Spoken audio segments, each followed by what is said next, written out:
Bust the door down, man. We're stuck out on the streets here. Causing a riot, yeah. A public meetup. At your age, like, what things do you start worrying about, or what's one failure if you've had any, or like setback you've had, and like how have you coped with it? I know you said something about like it's kind of sad that like people are going to Australia and whatnot. Yeah.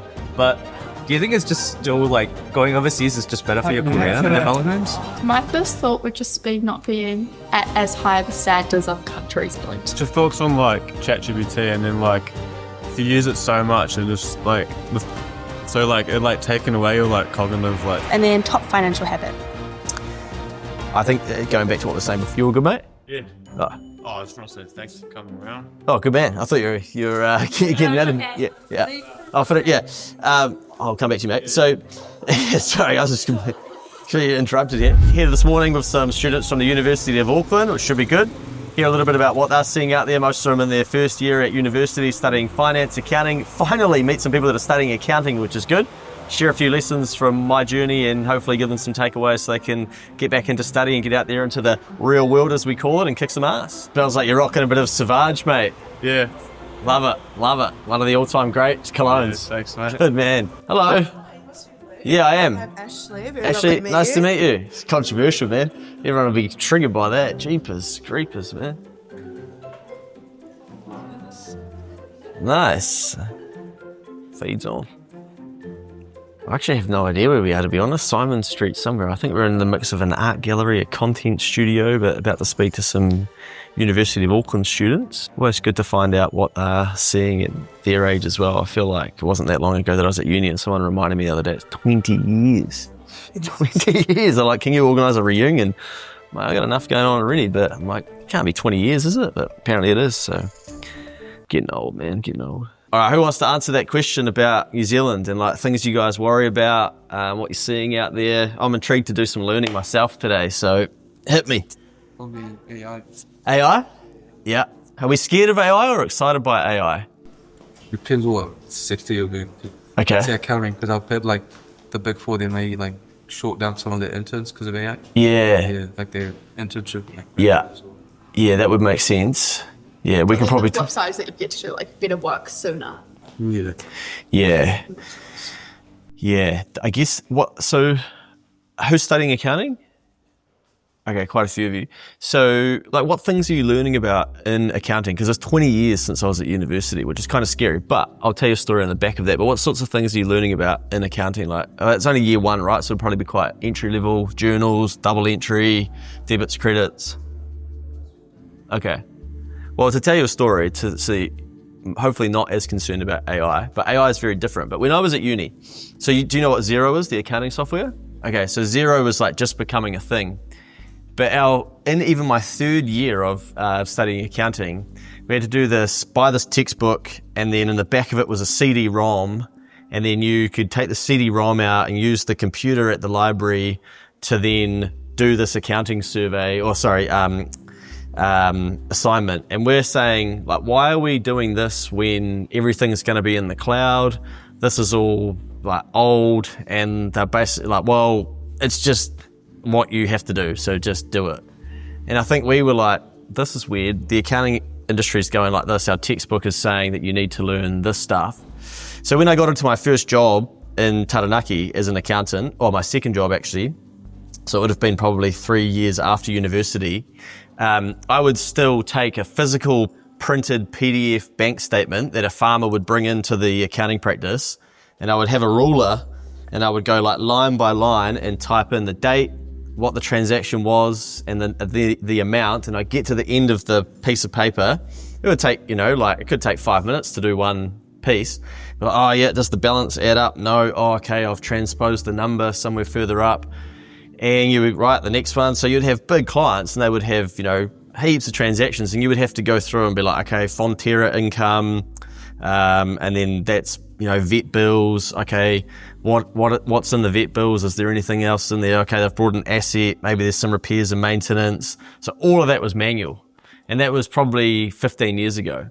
And so now, last night, as an example, I jumped into a client ledger for a client in Xero.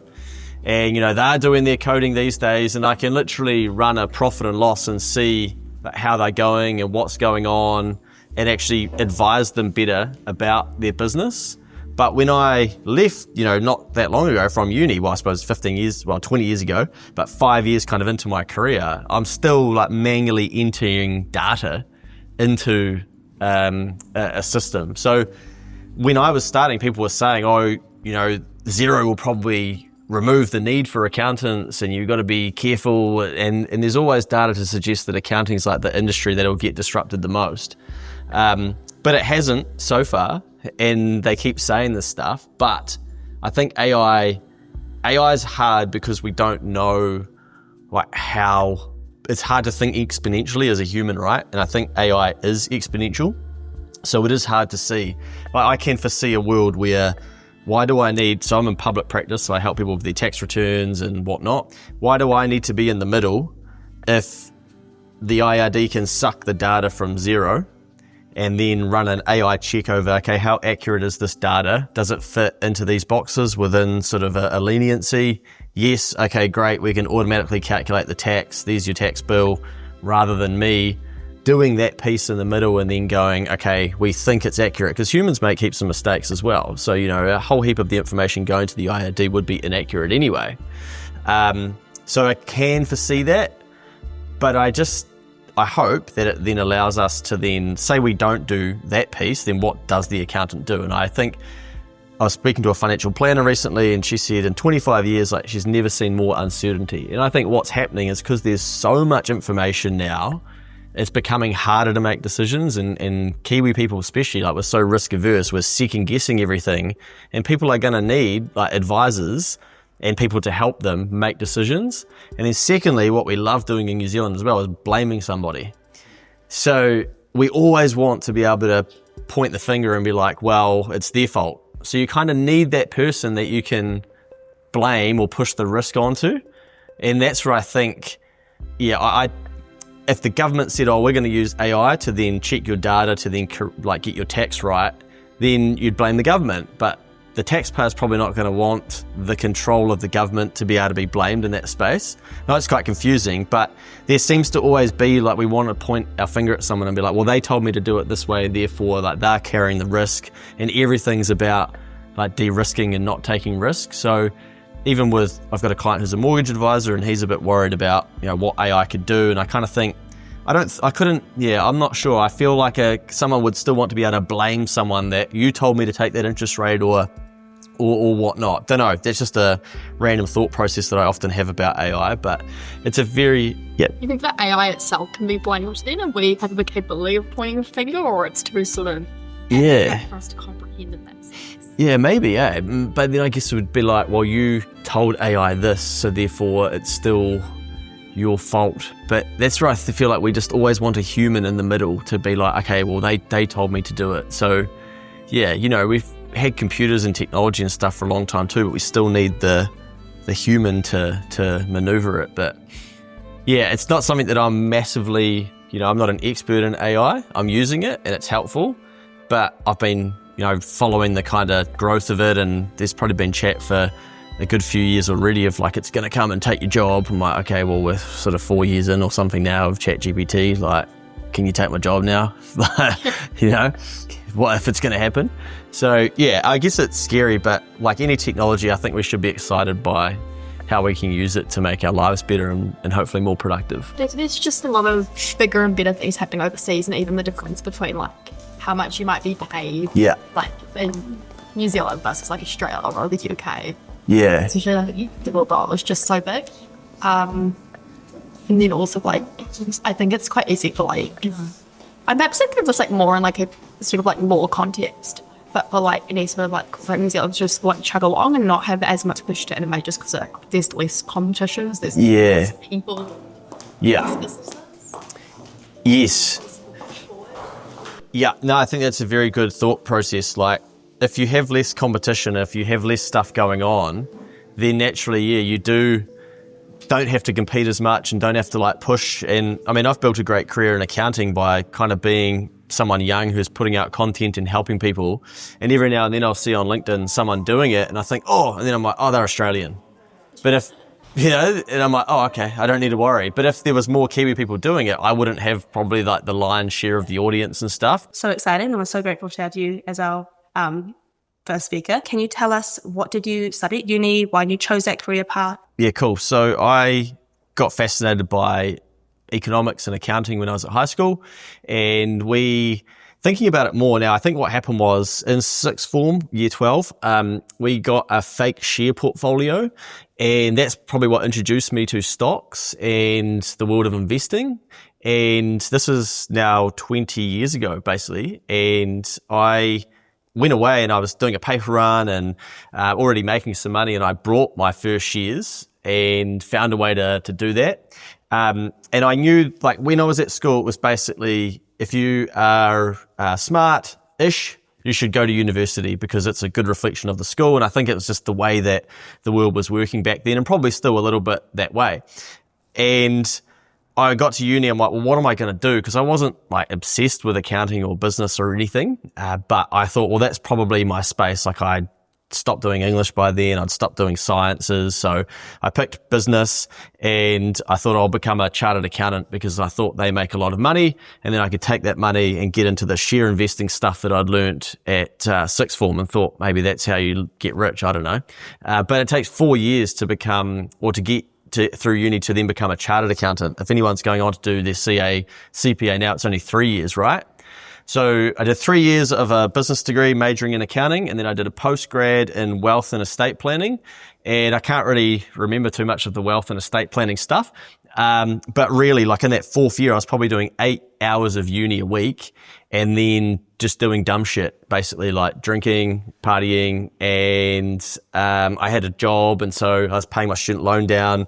But you had to do that 4 years to then go on to be a CA. So someone told me years and years ago, if you want to get rich in America, you sell dumb shit to dumb people. And I thought that was so offensive, but now I know what they're talking about. In New Zealand, we are so scared of ripping someone off, of not giving enough value, of charging too much. And so there's so many successful Kiwi people that are really good at what they do, but because their money mindset isn't quite right, they're scared to charge what the market would actually pay. They don't put their prices up, and they just run in this kind of constant cycle of, oh, I think this is just how it is. And sometimes they'll come along and kind of just break the whole thing and help them see what their value is. But also use data and numbers and cash flow to show them, well, if you don't, like, here's what your next 12 months looks like. Here's what the next 24 months looks like. And then, okay, if we do increase prices, or if we do hire somebody, or if we do say no to some work, then what's it going to do to the numbers? And often showing them that they're not going to run out of money is enough for them to, you know, keep going and have the confidence to change some of the things in their business. But all the time, like, Kiwi people do not value the work that they're actually doing, so therefore they undercharge, and then business gets really hard. I would like to go into a little bit about Keep Change, your lovely #1 financial podcast. Thank you. What's one money myth that you have to constantly debunk, and especially in like young students? One thing that I wish that I knew more about is that, because I started with a paper run, right? And then I started with a job at Foursquare, and then I started with a job at the Meatworks, and then I worked in a distribution center, and each of those I slowly got paid more. And in the distribution center, you could do a 14-hour day, and anything over 10 hours, you got paid either time and a half or double time. And then you could work on a public holiday and you'd instantly get like time and a half. And back then, like, I didn't need a lot of money because things were cheap and I was living like a student and whatnot. And I'm like, holy shit, like, this is unbelievable. But I was like, why are they paying me more to work on a public holiday just because other people don't? And so I started like thinking more about money and stuff at that stage too. And then, if you get your forklift license, you can earn a bit more. And I don't think we're ever really taught in New Zealand like how to make more money. And so then we default, someone was messaging me yesterday and emailing me, and then emailing me twice, and then messaging me personally on Facebook. And it's like, I'm sorry to bother you, man, but I found copy trading. Like, do you think this is legit? Should I be doing copy trading? I'm like, bro, I don't even know you. Like, what? And I don't even know about copy trading or who this person is that you're sending me this video, and why are you emailing me and messaging me? But I think what we do is that things get tough financially, and so then we're looking for the easy option because we don't teach Kiwi people how to make more money. And then if we do see people making more money, then we think, oh, what? Like, how have they got that? Or that's bullshit. It can't be that simple. And what I've been teaching people a lot recently is about how skills pay the bills. So once you have a skill that the market wants, like that's what they will pay you for, rather than paying for an hour of your time. Or even like for university students, we get out there into the world and then we say, well, like, what salary can I get over 12 months? But that doesn't actually define what your financial value is. You could do something on the weekend that you could be really skillful at, and you could be paid for that, and it could be worth more or pay you more than what the knowledge of a degree is. But it's really confronting when we go down the path of school, university, I've done the right thing, and this should give me this salary, but then you see someone that's doing something completely different and they're making way more than you, and they'll say, I don't think you need to go to university. And then you're like, what? Like, what the hell are they talking about? But then they're making more than you, and so it all gets really, really confusing. But the baseline being, like, this country will not teach you how to make money. But if you want more money and if you want things and you want your life to be easier, you have to put some time into learning about that. Otherwise, like, you just end up avoiding it and staying away from it because it becomes so confronting. And I don't think we talk enough about that. We talk about investing and KiwiSaver and things, but money is losing its value every year because of inflation, and it's compounding. You would have all learned about that and seen through the pandemic and whatnot. And if you're not beating that level of inflation increasing, then you're on a treadmill and you're like, can you slow it down? Like, slow it down. But you don't know how to take a bigger step because no one's taught the Kiwi people like how to take a bigger step. And this, it sucks because I don't think the system, if we call it the system, should be like that. But that's what it's like, and I started figuring this out when I was at university and going, what can I do to get back in control of this? Budgeting on a holiday or budgeting on a holiday? No, I splurge on the holiday now. I once couldn't afford to and didn't, but I do now. Yeah. And then top financial habit. I think going back to what we were saying before, like, invest into yourself, but be open-minded and like avoid all of the guy, the copy trading. What's the latest thing? There's always a latest thing. And, even at the moment, it's gold. Gold's at an all-time high. I've got people messaging me, should I invest into gold? I'm like, I don't know you, but like, we're attracted to these things that are going to make our life easier. Just try and be careful because those things never end. They are always there, no matter what happens in your financial journey. There'll be someone telling you like, this is the latest thing. I'm really interested to know whether you think coming out of uni, it's better to be working somewhere like in Hara where you're thrown in the deep end and do a bit of everything, or at a more sort of structured grad program for like a big company. That's a tough one because I do think it's individual, but you don't know that until you do it. So in those big structured companies, sometimes they can be really frustrating because it's regimented, but you can also see the journey of your life if you were to stay in that environment too. But my word, do they put, like investment into your education, your well-being, structure, you get access to people, you'll get such a good start in that space. And I did at Audit New Zealand, but it just wasn't for me eventually. Like, that wasn't my thing. So not everybody can just be thrown in the deep end and swim and figure it out. I think you've got to like learn if that's you. And just because we get into one doesn't mean we need to stay there forever as well. So I do think those big four environments, like they're pretty cool training grounds, just with the access and the investment and the people that you can speak to and the clients that they have. So in a professional environment, there's always stuff about confidence and talking to people. I guess, what's your take on how shameless you're about to be about approaching people? Because you, of course, talk about the copy trading guy and stuff like that. But then also tying into this shamelessness, how open you're about to be about talking about a topic with people maybe in a higher standing than you or more experienced than you. Well, Kiwi people are very humble. So, they will, if you make it about them, as an example, I have organised a coffee for my business partner with Rob Fife. Rob Fife was the guru CEO of Air New Zealand once upon a time, and he was kind of like the leader that we would all look to at university and learn about. And I knew that my business partner liked him. I had to build up the courage to ask him for a coffee. Now, I bumped into him at the gym, and everything in my body was like, don't do it, dickhead, don't do it. And I'm like, do it. And then I walked past him and then I'm like, Rob! I'm like, oh, thank gosh that my body actually said it. And he turns around and I'm like, hey mate, and I was so nervous, and I'm like shaking my, oh hey, my business partner really likes you, can we go for a coffee? He's like, holy shit. He's probably thinking, oh no, not another one of these. But he said yes on the spot, and he said, this is what you need to do. So I went away and I found him on LinkedIn and I messaged him, and then no reply. But then I'm like, I'm not giving up on this, so I messaged again. Maybe I think it was like late, and I remember getting a reply, and it was like, oh no, he was like, can I get your email or something? So I emailed, and then I didn't hear anything, and then I get this email back, and it's like, hey, let's find some time for this guy. Let's do it at this this allocation of time in his diary. And so we go and have coffee with Rob Fife and get to chill his ear off for a couple of hours. So it's cringe, it's uncomfortable, but we're just trying to learn from that person. I think that's the piece. What people do is they get in touch with me or with people with a profile or anybody, and they're basically just like, hey, I want this. Can I have it? And instantly you're like, oh, mate, like, no, So you can't just jump to that bit. I think you've got to say to someone like you admire them, you would love to understand how they think about this situation, and show some initiative that you've even thought about it as well. I'm stuck with this. I'd love to get your take on it, not just like, hey, could we grab a coffee? Because they'll be like, no. And so even now I say to people, oh, well, what is it that you want to catch up about? A lot of the time people are like, oh, I don't know. You think like, how have you not thought about this? Like you must have wanted to catch up about something. So try and be specific about what it is that you may want to talk about. But people are very, open to you approaching them, especially if you're making it about them. So I guess when you reach out to these like big CEOs, big gurus, do you think you should approach with like in a way that you say, oh, I have something to give, and can you give me like knowledge in exchange? Or should you gotta be more genuine, like talking about, oh, you just really wanted to learn and you're really curious in this.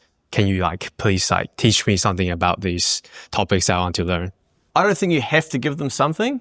Sometimes I'll say to someone like, I'll donate to your charity, of a charity of your choice or something. It shows that you're super committed, and they're normally like, oh no, like you don't need to do that. But I think if you just tell them what you're curious about, then you'll go a bit further. But what I've probably missed is like, we can't jump to the CEO, right? Sometimes I say to people, what about the person ahead of you in your organization or on the career ladder or whatever? Have you had a convo and a lunch with them? Like, no. I'm like, well, why are we trying to jump to the CEO? Like, let's build some reps. And one thing that I try and practice, and I'd encourage you all to do, who hates being stuck in a lift with random people? Yeah. But like, why? Who cares? They're just people, right? But society makes us be like, oh, I should just jump on my phone for a bit. But if you can just stand there and then have those 3 questions, armed with, you can practice in the lift. Hello. Oh, don't talk to me. Like, oh, where are you going? Like, oh, creep.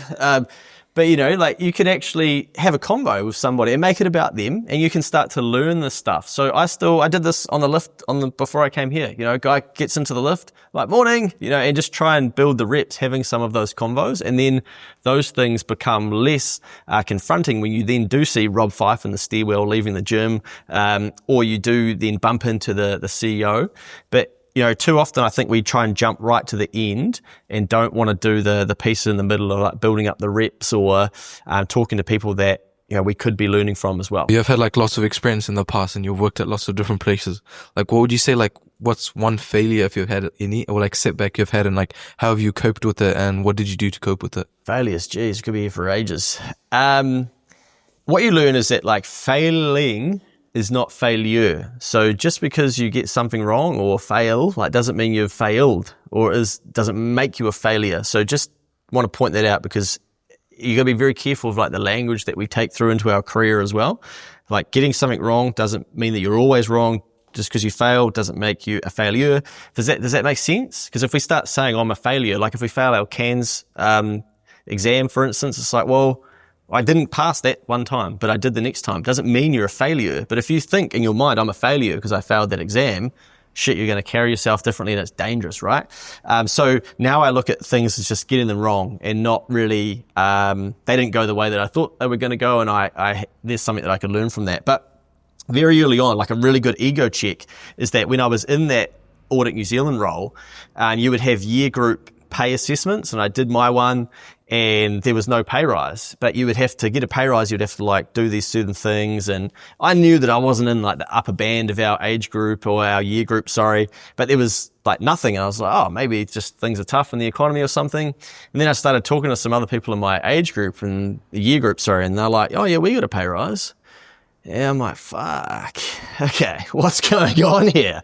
And I had to accept, oh, maybe I'm actually not very good at this either. And man, like that's a hard pill to swallow when you have busted your ass at uni, you've done pretty well at school, you get into your job and you're trying to do your best and you're thinking you're doing pretty well, and it's like, oh no, you're actually not that good at this. Like that's really what they're telling you, but they can't use those words, right?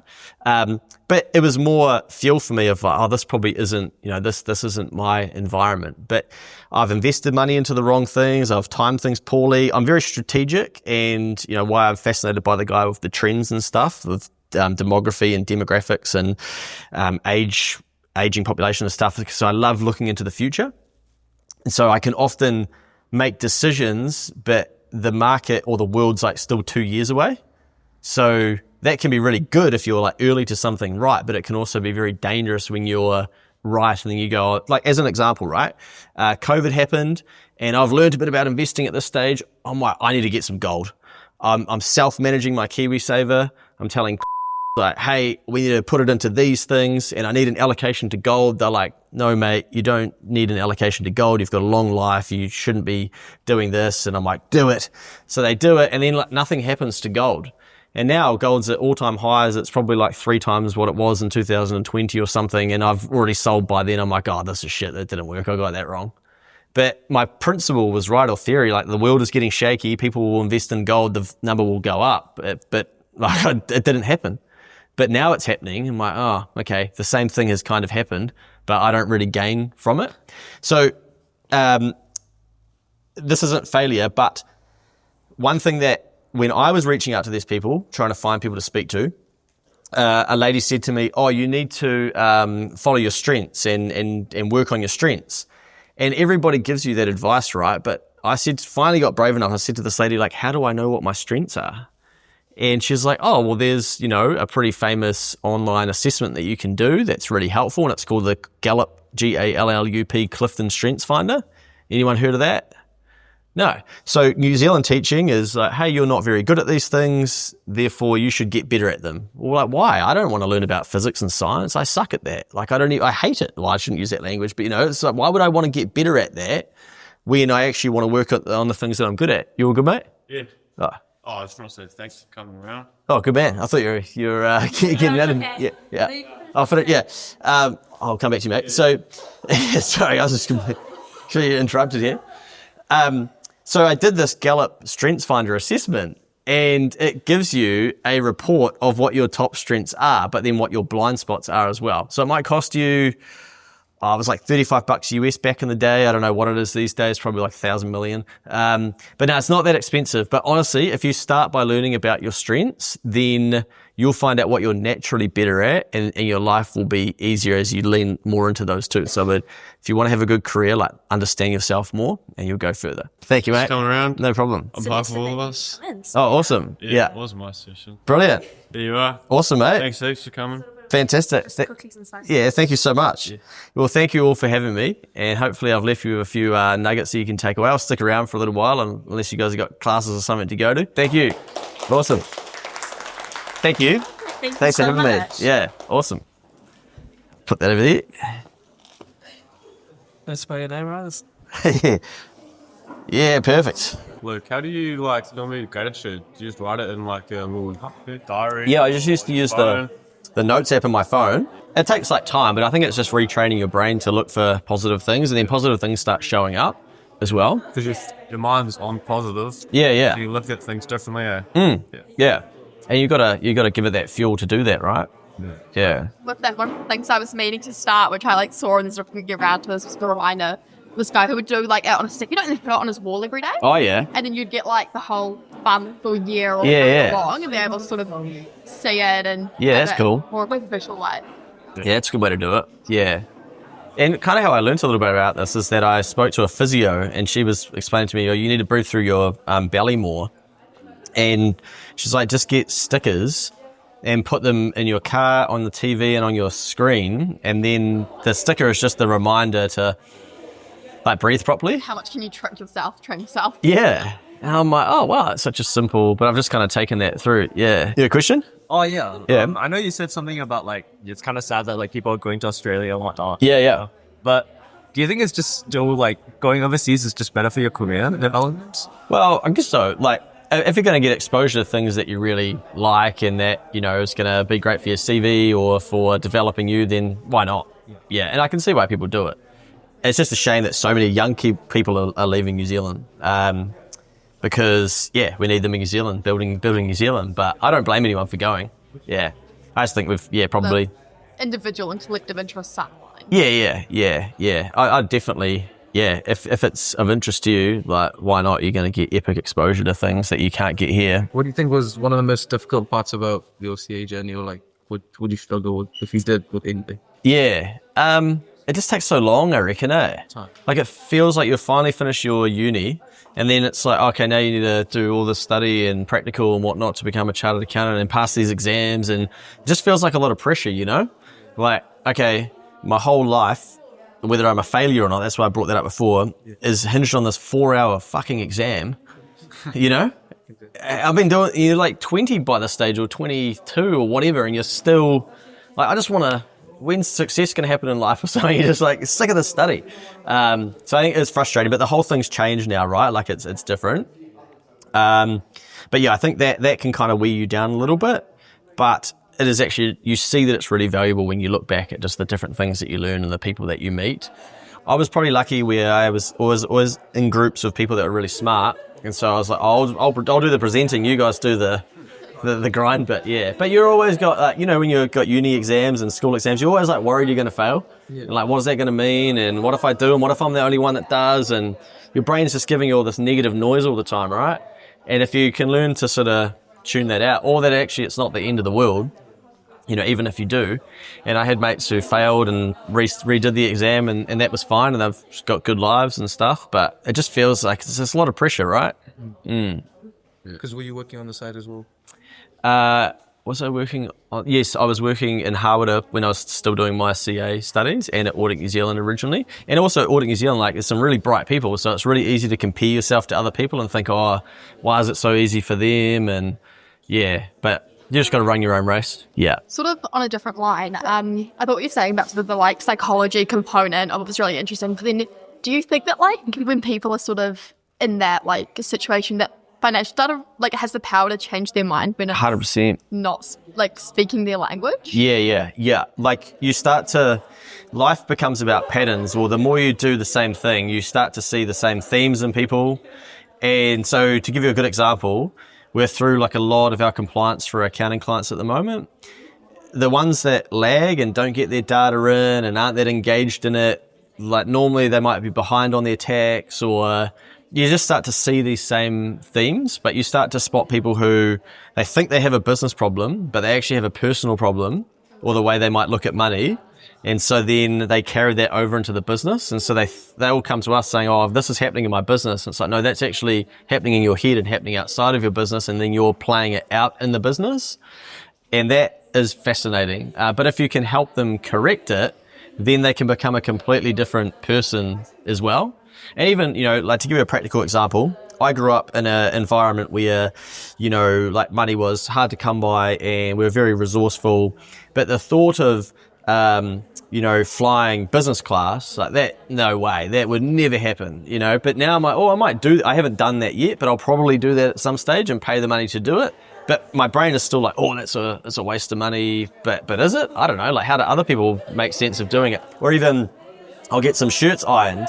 But I grew up watching my dad iron his shirts, and so I still feel a bit, well, the first time I went to get my shirts dry cleaned, I'm like, oh man, like, who do you think you are spending this money, you know? So you start to work through those things yourself as well. I've got a question just about like developing like kind of skills and stuff. Yeah. You know, there's some like obvious one, like communicating with others and whatnot. But then also, stuff like content creation, like doesn't really interest me. Doesn't, yeah. So like, I guess like, how would you know like what skills to like build on if like, you know, if you, yeah. when you're like gonna start working and stuff. Do you have TikTok? No. Oh, you don't? Instagram? I do have Instagram. Yeah, show me your explore feed or show me your, and that'll tell you what you're interested in. But there's a principle there, right? So like, how do we find things we're interested in or what our skills could be? They're probably going to come from things that we like doing and that we are interested in. So the podcasts you're listening to, the things you're researching, the things you're watching on YouTube, your search history, there's probably clues in there. And then from there, okay, how do you take some of those things? And like, if you stay interested in them, like where could it take you? But then if you're trying to think about how to monetize it, yeah, then you've got to maybe use ChatGPT. Hey, these are the things that I'm really interested in. I want to try and make some money from this interest. Can you give me 10 examples of way that I could turn this into money?